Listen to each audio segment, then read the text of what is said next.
Alright, good morning, people of YouTube. So we're back again today with a fan favorite deck profile. We have Imperialdramon. So a lot of people with the new blue cards are focused on either a Zulongmon or the new Gabubond archetype, but this is still really, really good, and it's a deck that people should be paying attention to. A lot of people know that it gets a lot of really good support in the EX collection as well.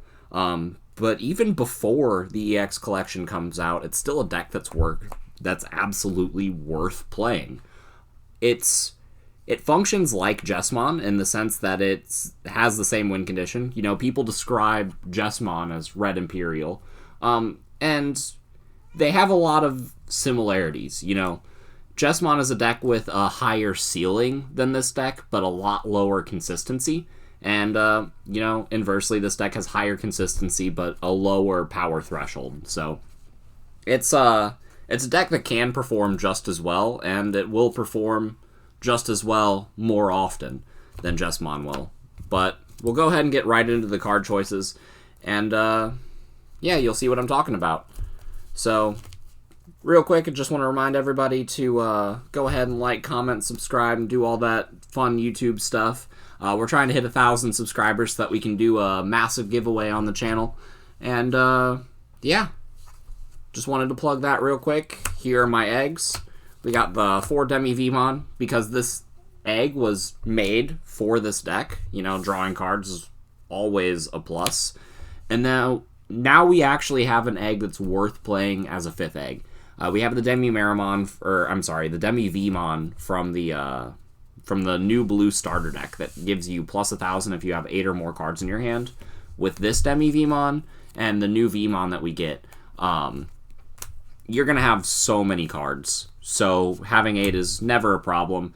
And this will help you in matchups like Craniumon or just anything that you just need a bigger Imperial for to survive against or to swing over. So, yeah, Demi-Vmon is the egg of choice, and we're playing 5 Demi-Vmon in total, 4 of the generic draw copy. And then we have, for our level 3s, I got 4 of the new Vmon and 4 of the old Vmon. The old Vmon with jamming is an absolute staple in this deck. It lets you draw a card with Demi-Vmon. If you can get early chips with this card and force them to commit to removing it early game, that already puts your opponent on the back foot while you build up in breeding area. And this Vmon is absolutely clutch. We got it in the new starter deck. It lets you draw a card if you have less than 7 cards in your hand every time the Digimon that's on top of this swings. So that's absolutely nuts. It's not once per turn, so you can trigger this multiple times with Imperialdramon. And it just lets you draw into more combo pieces more consistently. This also has a secondary effect, like while it's on the field, you can warp into Ulforce Vidramon if they have a level 6 in play. So it kind of gives you a backup win condition, because the new Ulforce Vidramon that we got is kind of nice. So, yeah. I really love what this Vmon does for the deck. And everybody knows about the old Vmon. So moving right along, we got the 3 of the new starter deck Gabumon. While you have 8 or more cards in your hand, you get plus 1,000 power.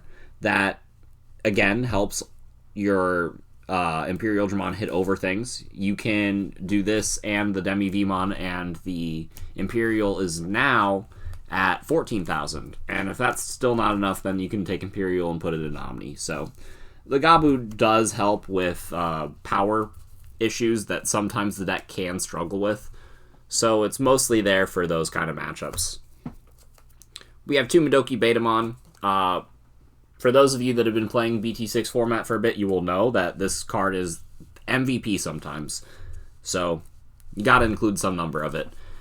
And I am playing a single copy of Elecmon to round out my rookie lineup. Elecmon is nice because while you're accumulating a lot of cards in hand, sometimes you won't want to pop off your Hammer Sparks or your Memory Boost to like make a play. So sometimes just playing a 2 cost and evolving it will save you enough memory to do whatever else you want. So I do like the 1 of 2 cost. If you don't want to play this card, you can play a 3rd Madoki Betamon. But yeah, I'm playing 14 rookies in total. I feel like that's a good number to play in Imperial. So onto the level 4s, we got 3 copies of Imperialdramon from the new starter deck.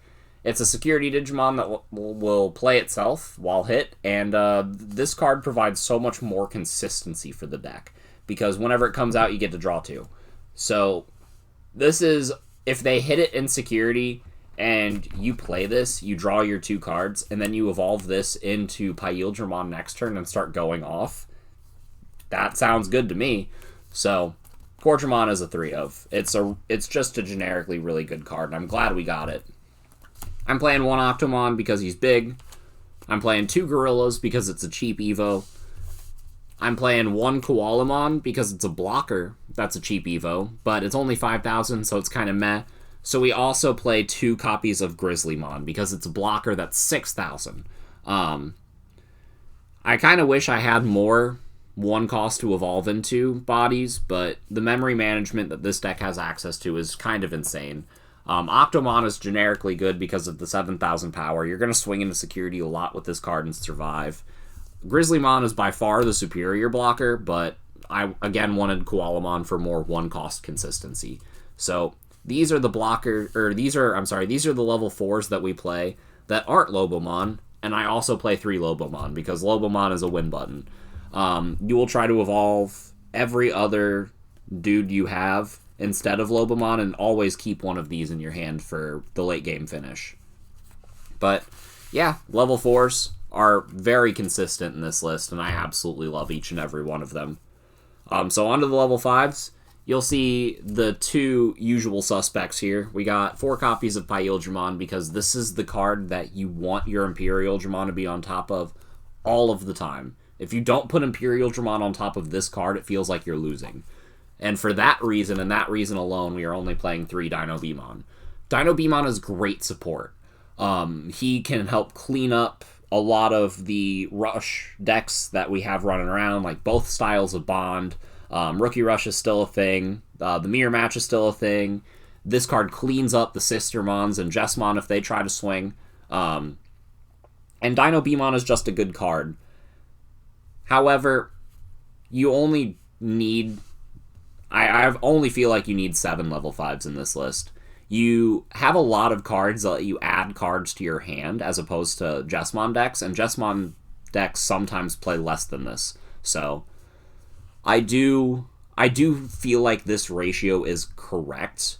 And I stick by it. We have the new memory boost, we have Davis, and we have a lot of cards that let you draw cards now, especially with the addition of the new Vmon.